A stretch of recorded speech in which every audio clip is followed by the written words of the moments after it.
Hey, I'm back.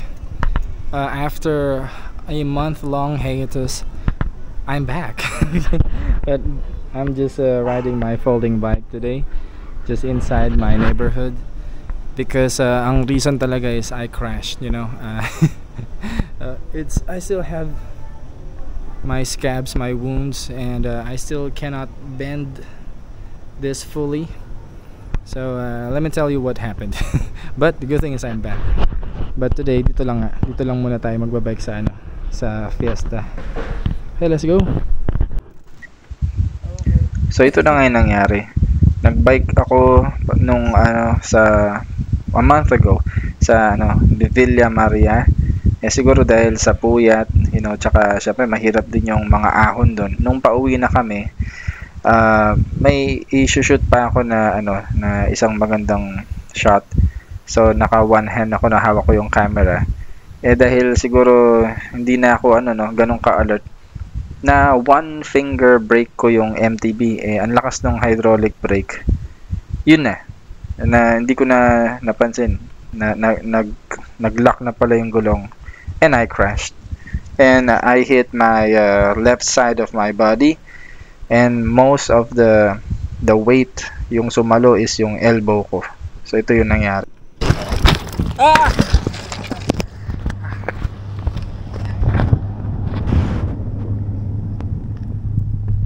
Camera.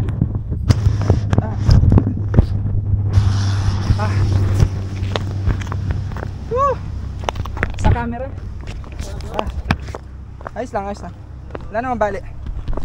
Pero nagasgas. Woo!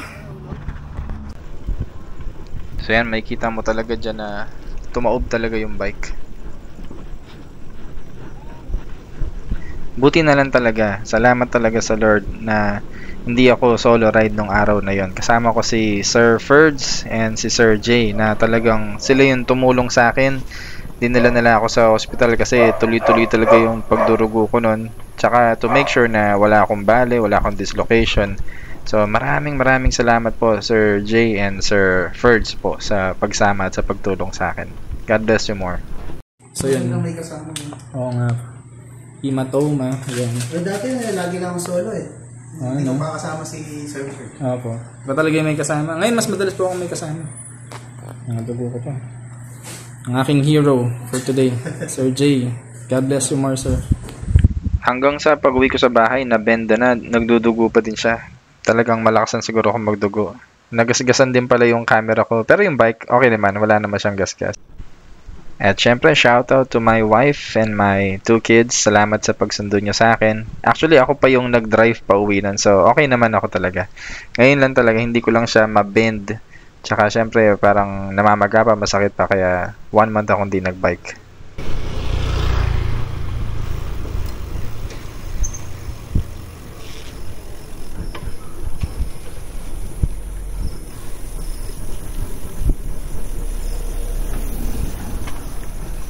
At kaya ang daming hindi nagpa-park sa garahe nila. Yung daan tuloy na hindi na ganong kaluwag, lalo pang sisikip. Just my thought.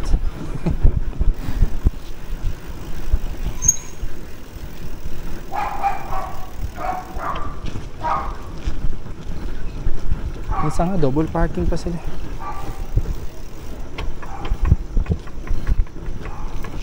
Isasama ko ang girlfriend ko. Usok. May usok ng Yossi. Ayan, malakas pa rin yung hangin, Tignan nyo yung flags. Ayan, diba? Lakas pa din.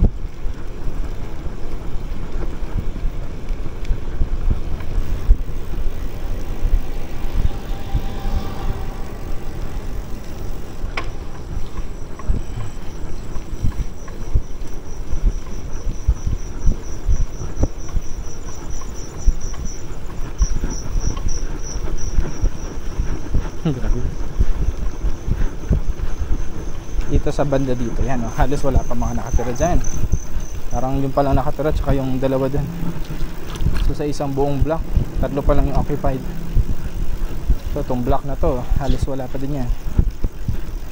Dito banda, yan o. Ito na yung last na bahay, tapos lahat doon wala pa.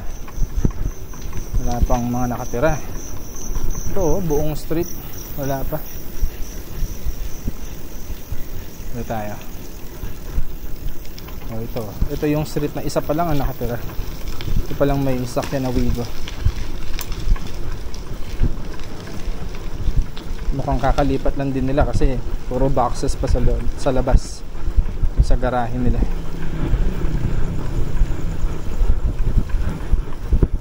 Wala pa din kaming homeowners association. Lately kasi may mga nagko-comments pa din dun sa, wait lang,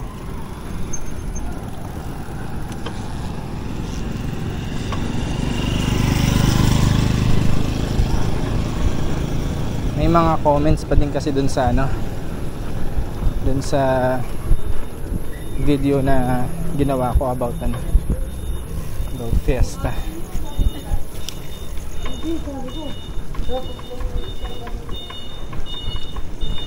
So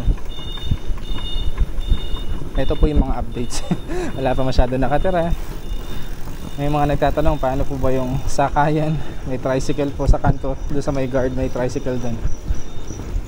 Ano pa kasi mga comments, hindi pulido, talagang malayo sa pagkakapulido yung gawa.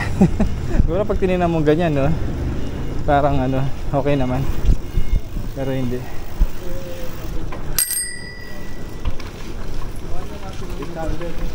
Malayo sa pulido. Goodness. Pero hindi naman siya ganun kamahal kasi, diba? Low cost. Pero sa lahat ng mga fiesta, wala pa akong nabalitaan na nung lumindol, gumuho, something like that, nag-crack, nabiyak, etc. Diba nung kailan ba yun? 2020 ba yun o 2021? May 6.5 na lindol. So, sa Porac yun. May fiesta Porac, diba? Wala naman akong nabalitaan na nawasak na bahay. So I think okay naman. Pwede na siguro yan. 10 kilometers. Baby steps. Bukas na lang ulit. Sana maganda yung panahon.